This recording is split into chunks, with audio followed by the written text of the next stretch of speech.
Ever since the keyboard and mouse became a mainstay in gaming, people have actually been looking for ways to top it or replace it with something else, be it the Space Orb controller or the Novit Falcon.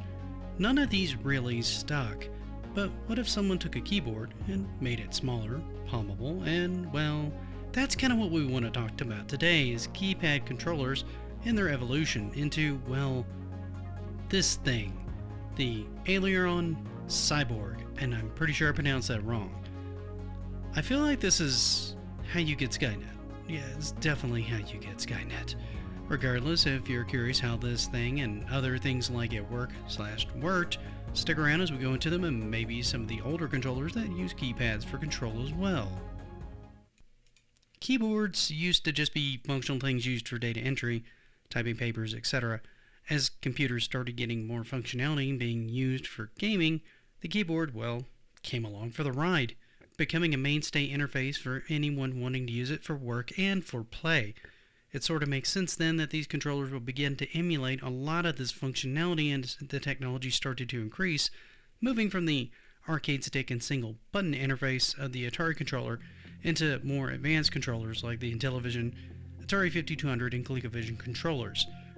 These controllers just by themselves are a bit of an anomaly in gaming.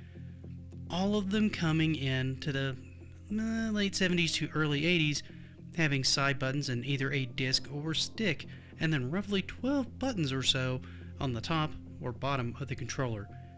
Many of these controllers came with overlays that you could lay on top of or slip into the controller to tell you what each assigned button was for. This allowed these controllers to give more control to the player in turn. The problem is these controllers, while they worked well for what they were a bit awkward to use by hand and would mostly go out of fashion as time went on, with controllers favoring styles more akin to the NES and SNES controller scheme, with only the Jaguar as a standout to use it again in any real fashion.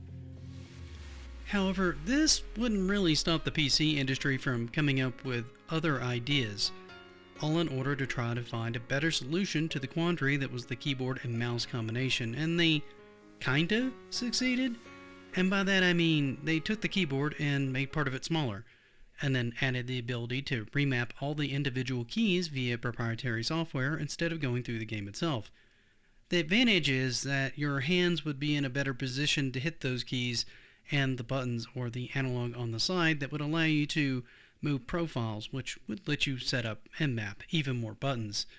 Most of these would allow you to map buttons in 3 or 4 times, assuming you had the patience and time to map out all your configurations and save profiles for each of your games. The issue is this didn't really fix what I call the dead zones in the key layout.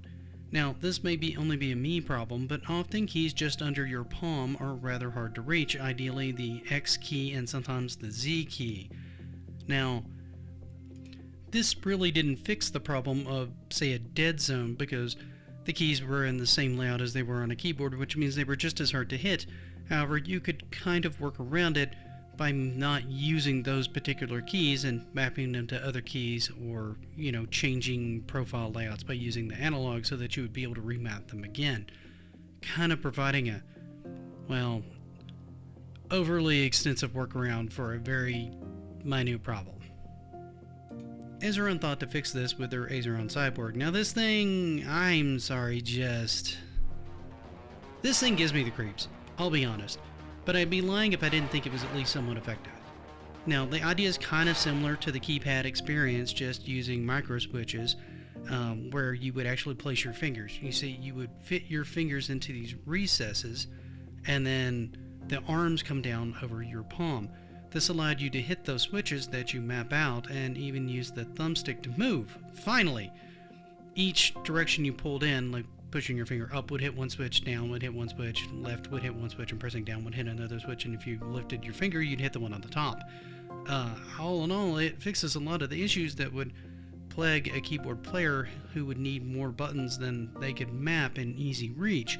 And I know some of you are saying, you already have a full keyboard, what on earth do you need this for?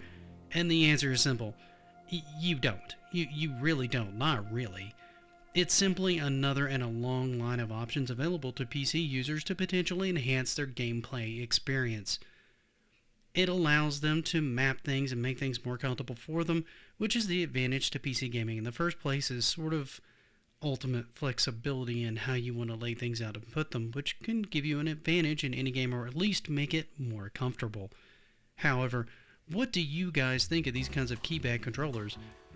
Did you or do any of you use them, and how have they worked for you over the years? Which ones work for you and which ones don't work?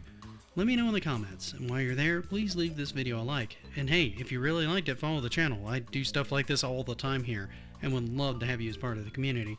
For now though, thank you so much for spending part of your day with me. Have a great rest of your day, and until we meet again, happy gaming.